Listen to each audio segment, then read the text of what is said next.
Merci beaucoup de nous avoir permis de nous approcher ensemble de notre Dieu et de mesurer tout ce qu'il a en réserve pour nous. Nous allons maintenant écouter sa parole et nous reprenons le fil de notre étude du livre de Néhémie et nous suivons ce récit qui nous parle de cet homme qui a cherché le bien du peuple de Dieu, qui a eu à cœur par le Seigneur de reconstruire des murailles de Jérusalem qui étaient laissées à l'abandon depuis des décennies. Et il travaille avec tout un peuple. Ensemble, ils ont dit, venez, rebâtissons la muraille en mesurant ce que Dieu avait fait déjà pour conduire Néhémie jusqu'à eux. Et maintenant, nous lisons le récit du début de cette reconstruction des murailles de Jérusalem, une belle image de ce qu'est le peuple de Dieu en action. Nous lisons donc dans le livre de Néhémie au chapitre 3, une longue liste de ceux qui travaillent. Eliashib, le souverain sacrificateur, se leva avec ses frères, les sacrificateurs, et ils bâtirent la porte des brebis. Ils la consacrèrent et en posèrent les battants. Ils la consacrèrent depuis la tour de Méa jusqu'à la tour de Hananaï. À côté d'Eliashib bâtirent les hommes de Jéricho. À côté de lui bâtit aussi Zakour, fils d'Imri. Les fils de Séna bâtirent la porte des poissons. Ils la couvrirent et en posèrent les battants, les verrous et les barres. À côté d'eux travailla aux réparations Mérémoth, fils d'Uri, fils d'Akots. À côté d'eux travailla Meshoulam, fils de Bérekia, fils de Méchézabel. À côté d'eux travailla Tsadok, fils de Baana. À côté d'eux travaillèrent les Tékoïtes, dont les principaux ne se soumirent pas au service de leur seigneur. Jojada, fils de Pazéar, et Meshoulam, fils de Bessodia, réparèrent la vieille porte. Ils la couvrirent et posèrent les battants, les verrous et les barres. À côté d'eux travaillèrent Mélatia, le Gabaonite, et Jadon, le Méronite, et les hommes de Gabaon et de Mitzpah, ressortissants du siège du gouverneur de ce côté du fleuve. À côté d'eux travailla Uziel, fils de Haraya, d'entre les orfèvres, et à côté de lui travailla Anania, d'entre les parfumeurs. Ils laissèrent Jérusalem lorsqu'ils arrivèrent à la muraille large. À côté d'eux travailla aux réparations Réphaja, fils de Our, chef de la moitié du district de Jérusalem. À côté d'eux travailla vis-à-vis de sa maison Yejada, fils de Harumat, et à côté de lui travailla Hatouche, fils de Hashabia. Une autre portion de la muraille et de la tour des fours fut réparée par Malkiya, fils de Harim, et par Ashub, fils de Machat Moab. À côté d'eux travailla avec ses filles Shaloum, fils d'Aloshesh, chef de la moitié du district de Jérusalem. Hanoun et les habitants de Zanoar réparèrent la porte de la vallée. Ils la bâtirent et en posèrent les battants, les verrous et les barres. Ils firent de plus 1000 coudées de mur jusqu'à la porte du fumier. Malkiya, fils de Rekab, chef du district de Beth-Akerem, répara la porte du fumier. Il la bâtit, en posa les battants, les verrous et les barres.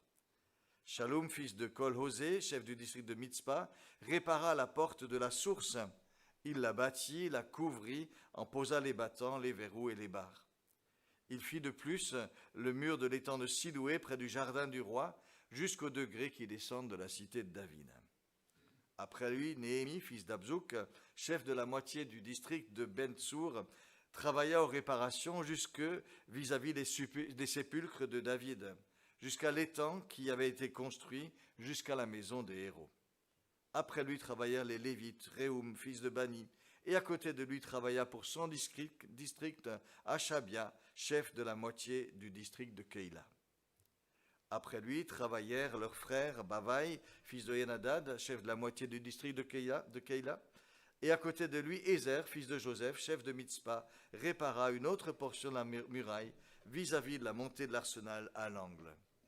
Après lui Baruch, fils de Zabaï, répara avec ardeur une autre portion, depuis l'angle jusqu'à la porte de la maison d'Eliashib, le souverain sacrificateur. Après lui Mérémoth, fils d'Uri, fils d'Akots, répara une autre portion, depuis la maison d'Éliachib jusqu'à l'extrémité depuis la porte de la maison d'Éliachib jusqu'à l'extrémité de cette maison. Après lui travaillèrent les sacrificateurs des environs de Jérusalem. Après eux, Benjamin et Achoub travaillèrent vis-à-vis de leur maison.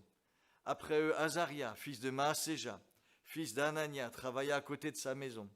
Après lui, Binoui, fils de Hédad, répara une autre portion, depuis la maison d'Azaria jusqu'à l'angle et jusqu'au coin. Palal, fils d'Uzaï, travailla vis-à-vis de l'angle de la tour supérieure, qui fait saillie en avant de la maison du roi, près de la cour de la prison. Après lui travailla Pédaja, fils de Paréosh.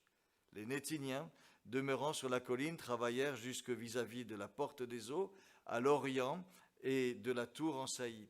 Après eux, les Técoïtes réparèrent une autre portion, vis-à-vis de la grande tour en saillie, jusqu'au mur de la colline. Au-dessus de la porte des chevaux, les sacrificateurs travaillèrent chacun devant sa maison. Après eux, Tsadok, fils d'Imer, travailla devant sa maison. Après lui travailla Shemaéja, fils de Shekania, gardien de la porte de l'Orient. Après eux, Anania, fils de Shélébia, et Hanoun, le sixième fils de Tsalaf, réparèrent une autre portion de la muraille. Après eux, Meshulam, fils de Bérékia, travailla vis-à-vis de sa chambre. Après lui, Malkia, d'entre les orfèvres, travailla jusqu'à la maison des Nétiniens et des marchands, vis-à-vis de la porte de Mikpad et jusqu'à la chambre haute du coin.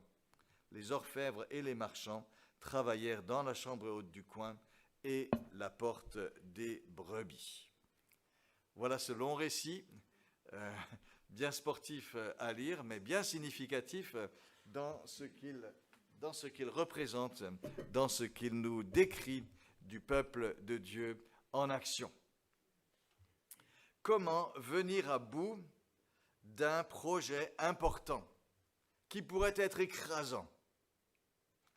Une réponse nous est donnée par nos amis belges. On connaît leur moule frites et leur humour légendaire, mais ils ont aussi une très belle devise. L'union fait la force. C'est la devise de la Belgique.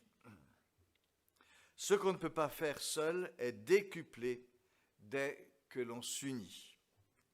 C'est vrai concrètement. Bien des tâches sont au-dessus des forces d'une seule personne. Et il est bon parfois d'avoir de nombreux bras en certaines situations délicates. C'est vrai aussi moralement. Ce savoir uni, ce savoir solidaire donne une base, un mental qui change tout. Et cela permet d'affronter ce qu'autrement on fuirait. Cette union peut aussi devenir un maillage résistant qui tient et soude les uns aux autres, quoi qu'il arrive. Et cela aussi, c'est une telle force. Cette union peut aussi changer complètement les rapports de force. Là où tout seul on est vulnérable, ensemble on peut avoir du poids. C'est ainsi que l'on espère peser dans les conflits sociaux, par exemple, qui ont illustré tant de fois dans l'histoire la force de la solidarité. Malheureusement, cette force de l'union est aussi parfois exploitée pour la violence. Le nombre donne un sentiment de puissance, un sentiment d'impunité aussi parfois. Parce qu'on est en groupe, on se croit invincible et protégé et tout permis.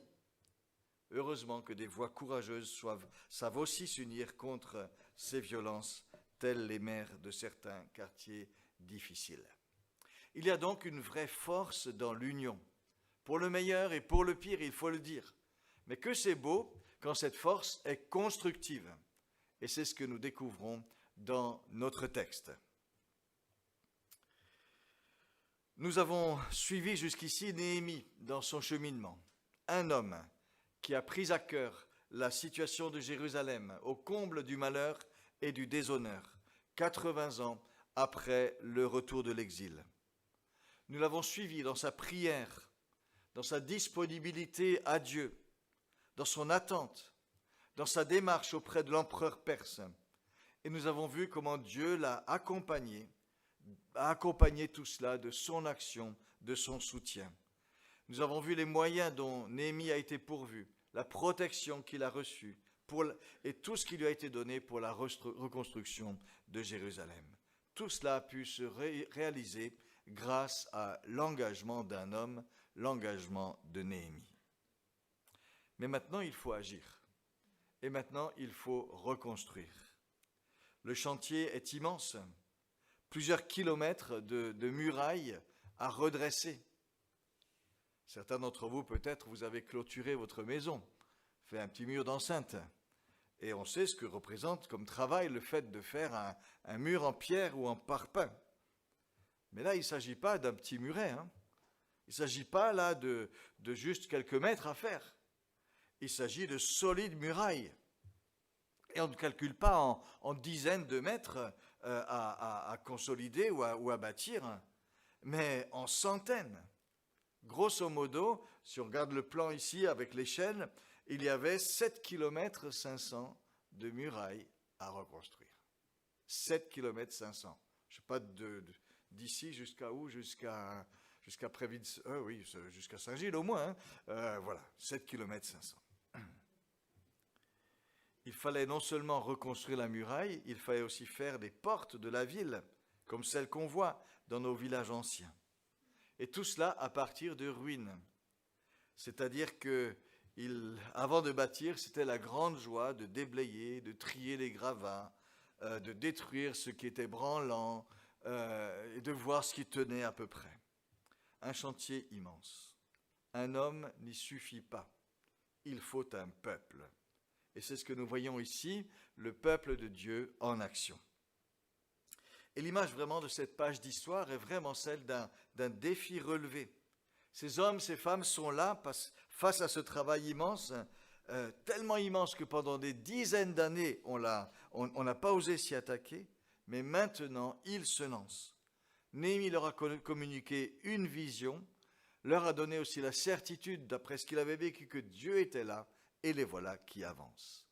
On peut avancer parce qu'on n'est pas seul, parce qu'on sait que la bonne main de Dieu est sur nous.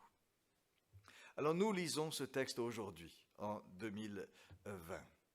J'ai conscience d'être bien décalé par rapport à ce que nous ressentons et vivons dans les circonstances qui sont les nôtres. Difficile de faire du lyrisme sur la force du peuple de Dieu, rassemblé et uni dans l'action, quand on nous parle de distanciation, de couvre-feu et d'interdiction de se rassembler à plus de 6. Pas tout à fait notre cas, mais ça risque de venir. Difficile de parler de la force de la communion et de la cohésion quand nous sont enlevés un certain nombre de moyens qui cimentaient cette cohésion. Nous réfléchissons en ce moment au niveau de l'association baptiste aux impacts de la situation sanitaire sur nos églises. Et parmi les questions qu'on a regardées ensemble, un pasteur a exprimé sa difficulté. Il a dit « C'est très difficile d'entreprendre en ce moment. Je rêve en format XXL, mais je vois que ce serait difficile de lancer un projet en cette période d'incertitude. Faut-il changer nos rêves ?» La question qu'il pose. Faut-il abandonner nos rêves? Non. Il nous faut apprendre à vivre en tension, assumer les restrictions qui sont les nôtres, mais ne pas nous y résigner. Garder la vision, garder les objectifs que nous donne la parole de Dieu, même si temporairement, il nous faut réduire un peu la voilure. Nous maintenir en éveil. Et je dirais que c'est une fonction de la parole de Dieu que de nous maintenir en éveil. Et parfois, quand on lit des textes qui sont un peu décalés par rapport à ce que l'on vit aujourd'hui, c'est quand même quelque chose qui nous dit « Rappelle-toi, reste en éveil ». Si vous lisez la Bible et que ça ne vous parle pas par rapport à votre situation immédiate, parfois quand même, c'est des jalons qui sont posés en disant « il y a aussi cela, il y a aussi ça, il y a aussi tel autre repère ». Reste en tension ouverte, garde vraiment cette perspective que la parole de Dieu te donne. Et il me semble que c'est ce que ce texte nous dit aujourd'hui. Une invitation à nous rappeler de ce que signifie vraiment être le peuple de Dieu, une invitation à voir dans notre situation, dans quelle mesure nous pouvons le vivre, mais en gardant toujours les objectifs. Lisons donc sans état d'âme ce beau texte qui nous parle du peuple de Dieu en action. Ce texte est d'abord, vous l'avez remarqué, une liste impressionnante de personnes. Chacun est cité personnellement. Et il y a plus d'une quarantaine de noms de personnes citées très précisément, avec souvent en plus leur ascendance. Alors, certains considèrent que ce texte est une espèce de liste administrative bien ennuyeuse, mais il n'en est rien. Ce texte est là pour fixer la mémoire et pour rappeler que chacun compte personnellement. Chacun a sa valeur dans le peuple de Dieu et ce qu'il peut apporter, et il compte personnellement. Nous connaissons l'importance des mémorials personnalisés. Si vous allez au musée de la Shoah à Paris, vous découvrez des murs entiers gravés des noms des déportés morts dans les camps. On avait voulu les priver de leur identité, leur ôter jusqu'à leur nom, en tatouant à la place un matricule sur leurs bras. La mémoire restitue le nom de chacun. C'est un hommage, une reconnaissance de leur personne. Et il en est de même ici. Chacun, on veut se souvenir de ce que chacun a fait, parce que chacun a sa place dans le peuple de Dieu. Nous avons chacun notre place, notre nom au sein du peuple de Dieu. Et Josué nous l'a rappelé en disant que Dieu est vraiment celui qui nous accueille personnellement. Le peuple de Dieu n'est pas une foule, n'est pas une masse indistincte. Ce qu'est chacun, ce qu'apporte chacun a sa valeur et mérite d'être reconnu. Bien sûr, on ne le fait pas pour ça, mais c'est juste d'avoir de la reconnaissance pour celles et ceux qui participent au bien commun et d'honorer, d'encourager. La Bible le fait régulièrement. Nous le voyons ici. L'apôtre Paul n'hésitait pas à se lancer dans une liste de noms de frères et sœurs qu'il saluait, qu'il remerciait. Si vous lisez la fin du chapitre de l'Épître aux Romains, au chapitre 16, c'est toute des salutations, des encouragements aux uns aux autres, à des frères, à des sœurs qui travaillent vraiment à l'œuvre du Seigneur. Avec d'ailleurs dans ce chapitre un grand nombre de femmes dont l'apôtre relève avec reconnaissance l'engagement. Il y a là un beau souci, il y a là une belle simplicité. Chacun personnellement dans le peuple de Dieu. Alors après, quand on écrit la liste, elle commence par le grand prêtre Eliashib. Et avec ses autres collègues, les autres prêtres, ils se mettent à l'ouvrage. Et la question se pose, mais pourquoi commencer par eux? Est-ce que c'est du cléricalisme? Est-ce que c'est de la diplomatie? Il ne fallait surtout pas froisser les gens un petit peu haut placés. Il me semble que c'est d'abord, certainement, une joie et une reconnaissance. Le projet que Dieu avait mis au cœur de Néhémie a été partagé par les autres responsables du peuple de Dieu. Ce n'était pas évident quand même. Néhémie bousculait le statu quo en venant de Perse à Jérusalem. Il remettait en question 80 ans d'inaction et de découragement.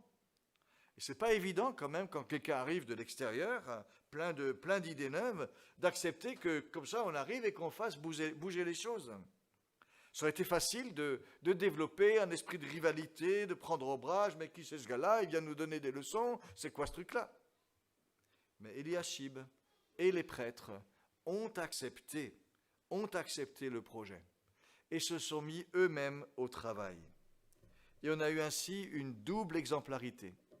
Le peuple de Juda a vu que tous ses responsables étaient unis dans le projet. Et il a vu que même les prêtres, qui normalement sont à l'écart des tâches profanes, n'hésitaient pas à retrousser les manches et à donner de leur personne. Et ça donnait une vraie force à l'entreprise et ça a certainement encouragé tous les autres à participer.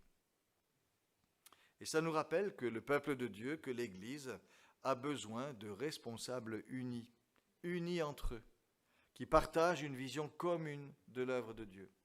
Cette unité, il faut la construire, il faut l'alimenter dans la régularité.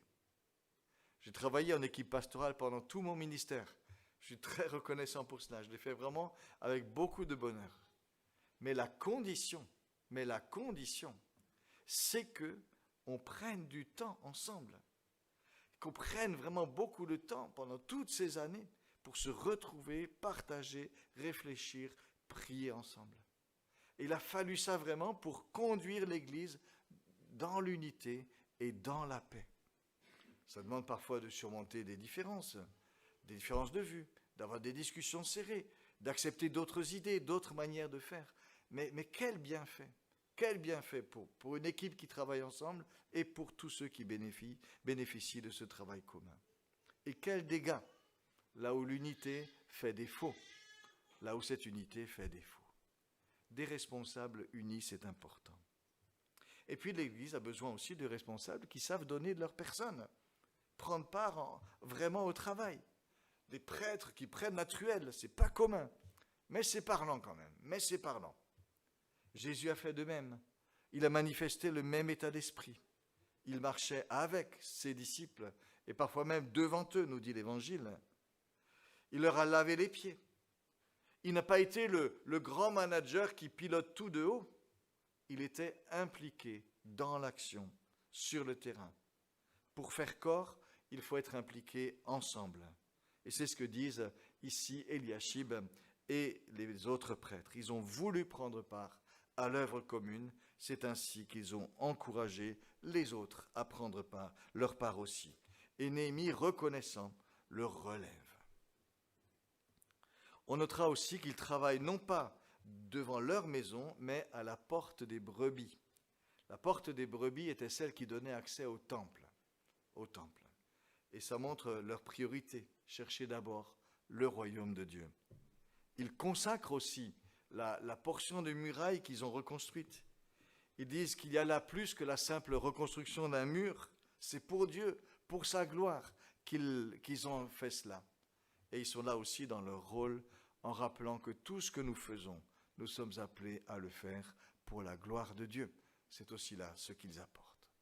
Voilà donc juste pour ce premier exemple qui nous a cité l'engagement des prêtres dans cette affaire. Mais l'ensemble manifeste vraiment une unité encourageante. Le tableau, lorsqu'il décrit un petit peu l'ensemble de ceux qui travaillent sur la muraille, suit le plan section par section de tout Jérusalem. On part du nord, la porte des brebis, tout en haut, un petit peu à droite, et on descend ensuite, donc dans le sens inverse des aiguilles d'une montre, on descend ensuite vers l'ouest, puis on descend vers le sud, et on remonte au nord par le côté est. Et c'est certainement un tour, Néhémie le raconte ici, qu'il a dû faire des dizaines et des dizaines de fois pour encourager à chaque fois ces équipes qui étaient là partout sur le parcours. À chaque section, une autre équipe est au travail. Et je suis persuadé que lorsque Néhémie nomme ces gens au moment où il écrit ce récit, c'est avec une joie, une reconnaissance profonde de dire ils étaient tous là. Tant d'équipes au travail. Chacune a sa méthode, chacune fait sa part. Quand les uns s'arrêtent, ils entendent les coups de marteau de leurs voisins. Ils savent à tout moment qu'ils ne sont pas seuls. Chacun a ses propres objectifs, chacun avance à sa vitesse, fait face à ses propres défis, mais ils savent que c'est la somme de leurs efforts qui permettra d'arriver au bout. Et les premiers versets soulignent vraiment cette unité. Le refrain qui revient partout, c'est « à côté d'eux, travailla, à côté d'eux, travailla, à côté d'eux, travailla ». Ça revient 15 fois. Ensuite, ils changent un petit peu de vocabulaire après eux, disons, là, c'est plus le parcours où on remonte vers le haut. À côté d'eux. Une cohésion, tout ce monde uni dans un même projet. On n'a pas toujours l'occasion de bien mesurer cela, le fait qu'on travaille vraiment tous ensemble. Nous vivons parfois les services dans l'Église un petit peu sur le mode « toi dans ton coin sombre et moi dans le mien ». C'est un petit peu comme ça souvent que ça se vit. Et c'est vrai qu'il y a une part personnelle souvent dans nos engagements. Ceux qui font le ménage, ils sont tout seuls dans l'église, il n'y a personne. Et c'est peut-être un peu mieux pour eux d'ailleurs, mais quand même, on ne se rend pas compte à ce moment-là qu'on est toute une équipe. Ceux qui font la musique ne croisent pas forcément ceux qui préparent le programme des enfants. Mais ceci dit, ça vaut la peine de cultiver un esprit d'équipe dans les différents services et entre ces services. Les musiciens se sont retrouvés la semaine dernière pour un bon moment ensemble. Une soirée comme ça, hors cadre, pas pour travailler, mais pour être ensemble, chanter, louer, se faire plaisir, être ensemble devant Dieu. C'est une façon de vivre cet esprit d'équipe. Et c'est bon de développer ce genre de moment pour toutes les équipes qui sont au travail dans l'Église. Et puis il y a les temps où c'est quand même bien de se retrouver plusieurs, tous ensemble, pour une tâche particulière. Je ne sais pas s'il y a une journée de travail une fois, s'il y a une grande journée de nettoyage de printemps ou d'automne, je ne sais pas quand on le fait. Mais c'est sympathique ces choses-là, on se retrouve vraiment tous ensemble. Ça fait partie des lieux où on peut vivre la cohésion. Et puis il y a aussi le fait de dire que oui, quand l'un travaille, l'autre prie. Enfin, il y a aussi cette autre façon dont on pourrait avancer dans ce domaine-là. Ceci dit, j'aimerais quand même relever que très régulièrement, nous vivons cette réalité d'équipes qui travaillent côte à côte. Très régulièrement, on le vit quand même. Chaque dimanche, bien des équipes travaillent côte à côte. Et peut-être juste qu'il faudrait apprendre à un peu mieux le voir. Et pas juste de dire c'est normal, ça tourne. Juste un petit peu mieux le voir. Que, par exemple, les parents aillent de temps en temps remercier les moniteurs de l'Écodim en disant « Waouh, vous avez pris soin de nos enfants. Merci, c'est chouette. » Ou les personnes qui ont assuré la garderie, pareil, qu'on puisse juste avoir un petit mot de reconnaissance. Que ceux qui assurent la présidence remercient les musiciens qui ont travaillé les cantiques qu'ils ont choisis. Et particulièrement quand on est un président comme Josué qui a 10 longueurs d'avance sur tout le monde, sur la connaissance des cantiques, ça fait travailler les collègues qui sont à la musique. Mais ça aussi, ça fait partie des reconnaissances. Merci d'être là, de faire cela. On travaille ensemble. Que les musiciens et les chanteurs remercient les sonoristes. On a tellement besoin de ce qu'ils apportent aussi à ce moment-là. Et qu'ensemble, nous assurions ceux qui assurent la vidéoprojection et ceux qui permettent l'accueil et tout cela. Vous voyez, tout cela, cela représente quand même un travail commun. Et je trouve que ça vaut la peine juste de ne pas simplement se dire « c'est comme ça tourne, ça roule », mais de le vivre vraiment et d'exprimer cette unité d'une manière très, très concrète. Et le fait de s'encourager, de se remercier, ça fait partie des façons dont on peut vivre cette belle interdépendance. Alors oui, gardons cette image et qu'elle puisse aussi nous inviter à dire voilà, qu'on n'est pas juste en train de travailler chacun dans son petit coin, mais à côté d'eux et ensemble, on bâtit quelque chose. Cette unité est aussi encourageante, est aussi riche d'une belle diversité. Une belle diversité. Alors il y a diversité de personnes, diversité de qualifications, diversité de manières de travailler. C'est intéressant de voir qui travaille à côté de qui. Alors, par exemple, on voit le grand prêtre et ses collègues, les gens du temple, chapitre 3, verset 1, qui travaillent aux côtés des orfèvres et des marchands. Le grand prêtre, c'est les hommes qui devaient se séparer de la vie profane. Les marchands, c'était des gens qui étaient vraiment au contact du monde, d'une manière la plus proche. Et ils travaillent les uns à côté des autres. Vous avez aussi des chefs de district, Réphaïa, verset 9, chef de district, travaille aux côtés de Jéjada, qui est un obscur habitant de Jérusalem, et qui travaille juste devant sa maison. Voilà, les différences existent, mais tout cela ne compte pas. On est là, on travaille les uns simplement aux côtés des autres. Il y a aussi des hommes, mais il y a aussi des femmes. Le texte relève particulièrement Shalom, chef de district de Jérusalem, qui travaille avec ses filles. Dit le verset 12. Une belle équipe. Ces filles n'ont pas eu peur de se casser les ongles sur la pierre des murailles. Une sympathique cohésion entre un père et ses filles. Diversité de compétences aussi.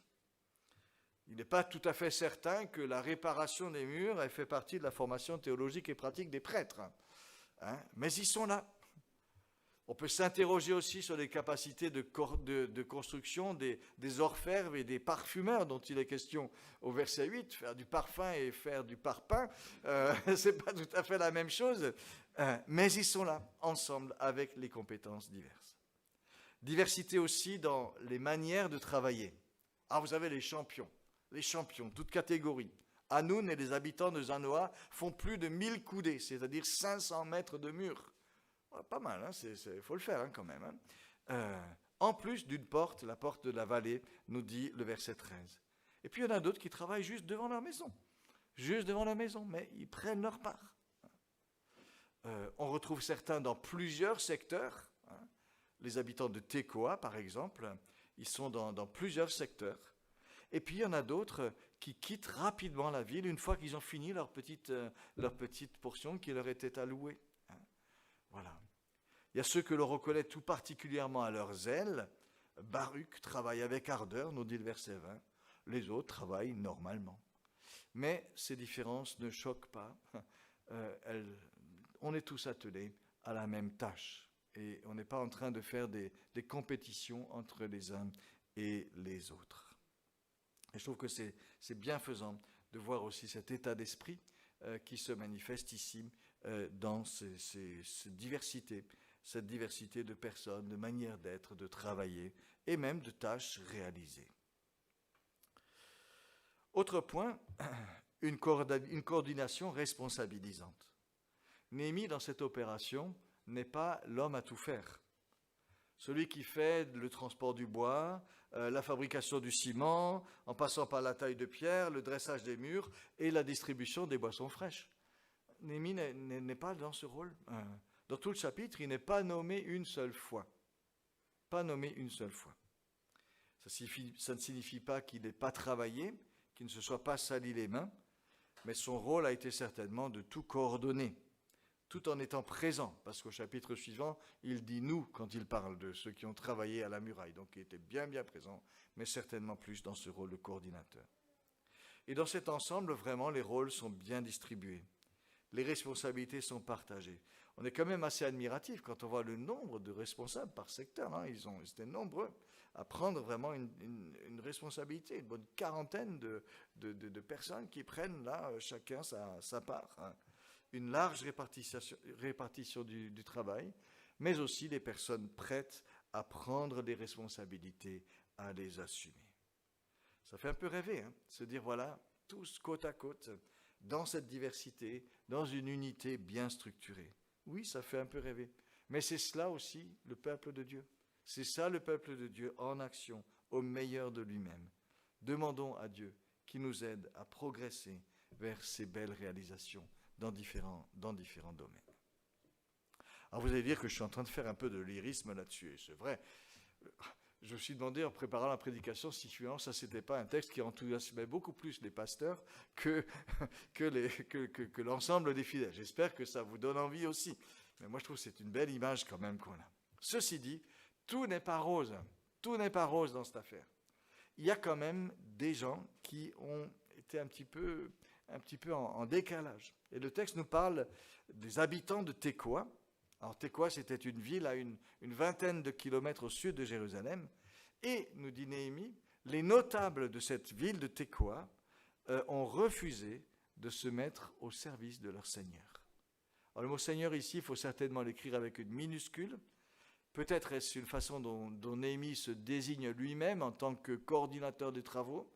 Ou peut-être ça désigne quelqu'un que Néhémie avait nommé comme responsable pour les gens de la ville de Tekoa. Vous êtes sur la responsabilité de telle personne. Toujours est-il ici que les notables de cette ville ont estimé dégradant pour eux, rabaissant pour eux, le fait de se soumettre à l'organisation mise en place. Et le verbe employé pour dire qu'ils ne se sont pas soumis évoque l'image du joug. Ils ont refusé de se soumettre. C'est vraiment ça, de se mettre sous le joug, sous ce qu'on leur proposait. Ce n'était pas qu'ils n'ont pas voulu par indolence, c'est parce qu'ils ont refusé d'accepter d'entrer dans quelque chose qui était prévu. Et voilà un grain de sable, et voilà une tristesse.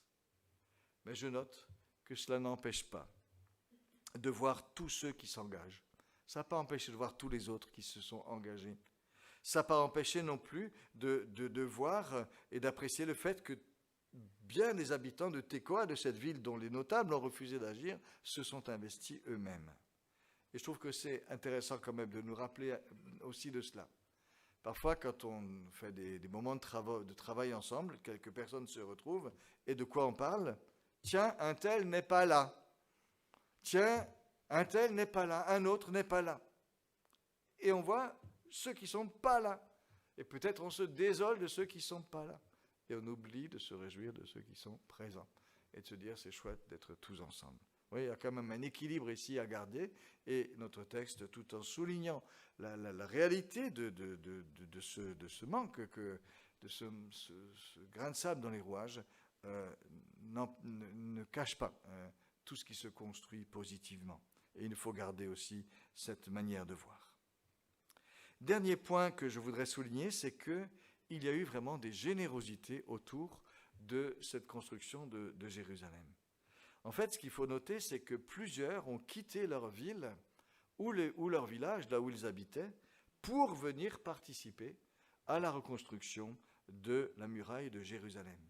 Autrement dit, ce n'est pas juste les habitants de Jérusalem qui ont reconstruit Jérusalem, mais les gens de Jérusalem ont reçu l'aide de gens venant d'autres villes et d'autres villages. Et il y a toute une liste qui est mentionnée, les habitants de telle ville, de telle ville. Alors, j'ai essayé de faire un petit peu la liste, elle est assez conséquente. Il y a des volontaires qui sont venus de Jéricho, à 25 km à l'est de Jérusalem. D'autres de Tekoa, on en a parlé, à 20 km au sud de Jérusalem. D'autres de Gabaon et Mitzpah, à 10 km à l'ouest. D'autres de Zanoah, ça c'est les champions là qui ont fait les 1000 coudées, les 500 mètres de muraille. Ils venaient donc de Zanoah, qui est à 30 km au sud-ouest de Jérusalem. D'autres de Beth Hakerem, qui était proche de Jérusalem. D'autres de Beth Tsour, à 25 km au sud. Et d'autres de Keila, à 20 km au sud de Jérusalem. Tous ces gens-là, ils habitaient ailleurs. Tous ces gens-là, ils avaient des champs à cultiver. Ils avaient peut-être des petites entreprises à faire tourner. C'était leur vie. Ils avaient une famille à nourrir. Ils avaient leur maison, ils avaient tout cela. Et ces gens ont quitté leur travail, ont quitté leur maison, ont quitté leur famille pour offrir ce service de la reconstruction de la ville de Jérusalem. Alors les habitants de Jérusalem, eux, pouvaient avoir un intérêt personnel à voir leur ville bien consolidée, mais pour ces gens venus des autres bourgades de Juda, la motivation était beaucoup plus altruiste. C'était vraiment un souci pour le peuple de Dieu, un souci pour l'honneur de Dieu, un souci pour les besoins du peuple de Dieu.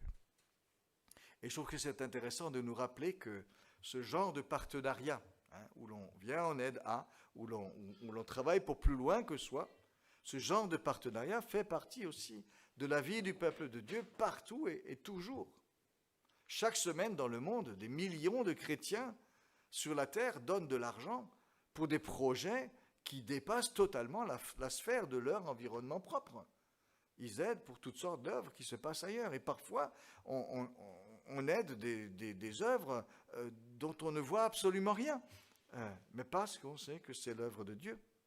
Des prières montent pour Dieu, pour toutes sortes de personnes. Il y a des gens qui prient pour des gens qu'ils n'ont jamais rencontrés et qui les soutiennent vraiment dans leur action, dans leur ministère.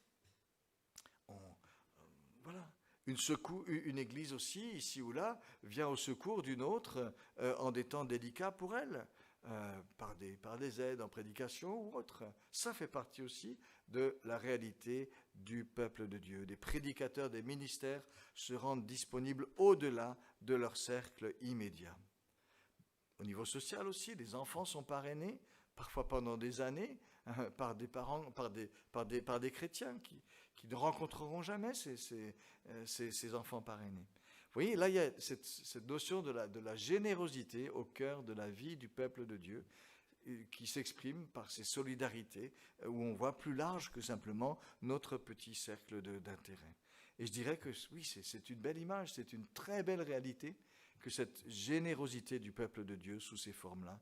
Et je dirais vraiment, cultivons aussi, cette capacité à pouvoir aider plus largement que simplement le petit cercle de ce qu'on connaît. C'est vraiment ça fait partie de la richesse du peuple de Dieu. Alors voilà, que dire? On reste un petit peu sur cette image de l'union du peuple de Dieu. L'union fait la force, c'est ce qu'on disait au début. Et je trouve que c'est un beau privilège que d'appartenir au peuple de Dieu. C'est un beau privilège que de pouvoir participer ensemble à ce que Dieu accomplit. Alors nous le faisons modestement, mais nous voulons le faire avec joie. Nous voulons le faire vraiment avec toutes les ressources que Dieu nous donne. Et nous voulons garder et cultiver cet état d'esprit d'un peuple de Dieu solidaire, uni, où les uns les autres trouvent leur place et où on peut entrer tous ensemble dans le projet de Dieu.